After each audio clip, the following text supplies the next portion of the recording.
This is the VOA Special English Health Report. New York City wants to fight fat. The Board of Health has passed a ban on trans fats in all restaurants. Eating places have until July to stop frying foods in oils high in trans fatty acids. And they have until July of 2008 to reduce trans fat in other foods to less than 1/2 gram per serving. Trans fats are often called partially hydrogenated fats. They form when hydrogen is added to liquid oils and fats to make them solid.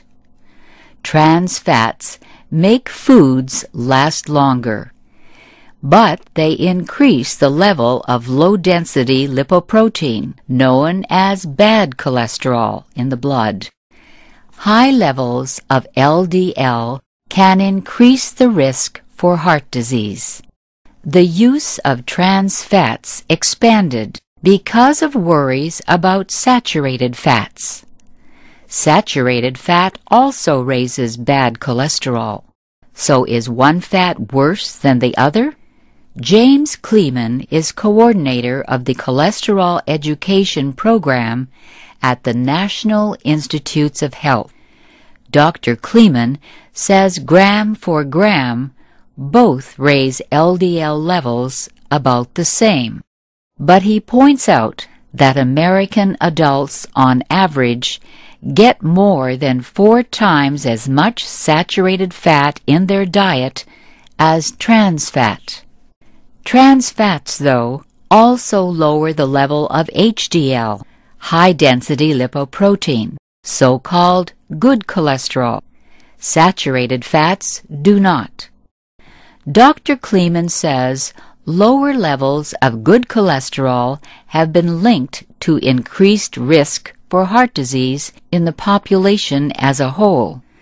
But for an individual, he says, lowering good cholesterol by eating trans fat has not been shown to increase the risk.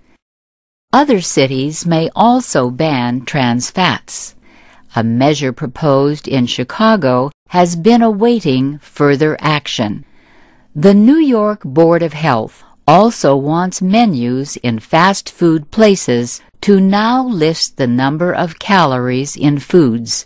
The idea is to help people make wiser choices.